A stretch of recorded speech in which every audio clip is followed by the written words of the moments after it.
मंच पे मौजूद मेरे साथी Saurabh Bharadwaj ji, industry minister, industry secretary Manish Gupta ji, यहाँ पे मौजूद सभी अधिकारीगण, कोने कोने से आए हुए सभी कलाकार भाइयों बहनों, आप सबको मेरा नमस्कार, सबको मेरा प्रणाम।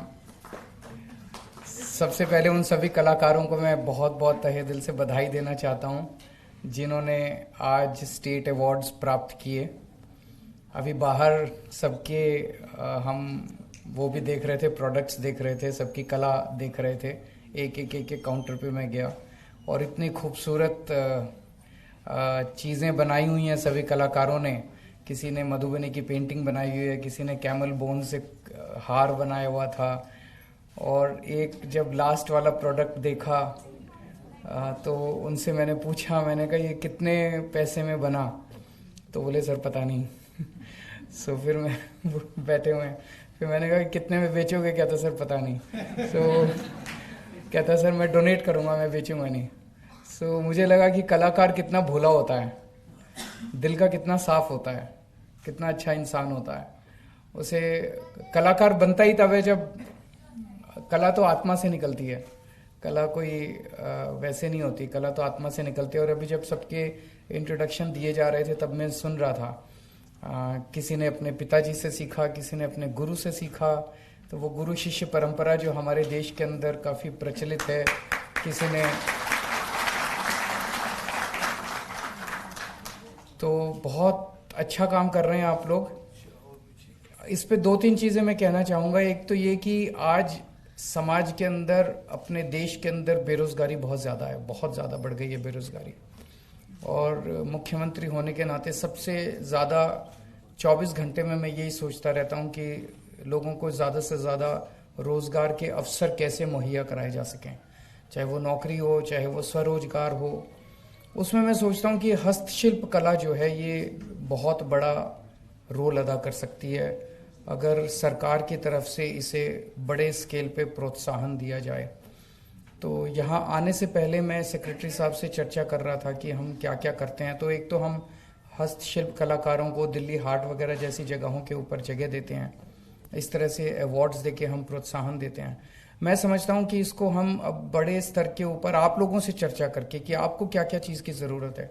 मैं समझता हूँ शायद फाइनेंसेस की ज़रूरत पड़ती होगी। अगर हम फाइनेंस ठीक से मुहैया करा सके तो आप अपनी कला को और बड़े स्तर के ऊपर मल्टीप्लाई कर सकते हैं।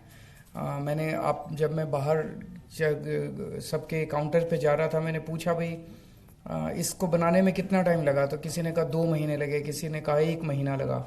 सो 1 महीने में भी एक प्रोडक्ट बन रहा है।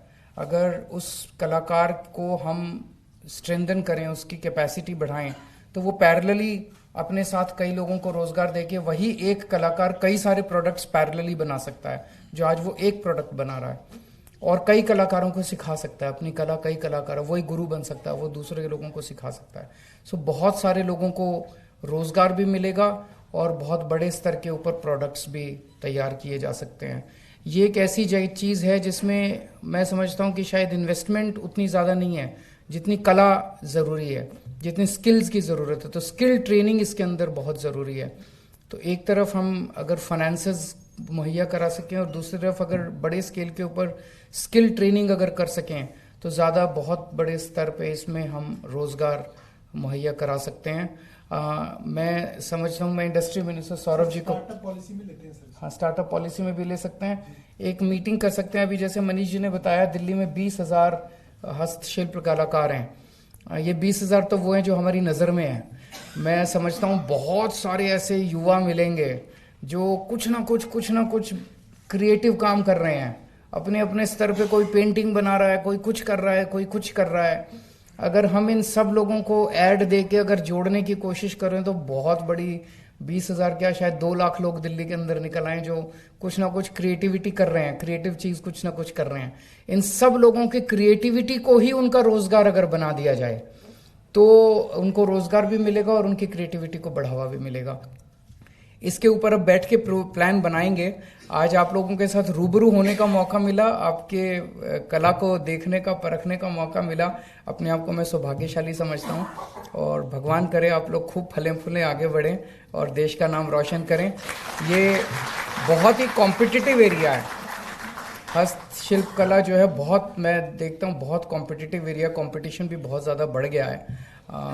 लेकिन कंपटीशन नहीं होता तो फिर मज़ा भी नहीं आता। सो मैं समझता हूँ आप लोग खूब आगे बढ़ेंगे, तरक्की करेंगे। बहुत बहुत शुक्रिया।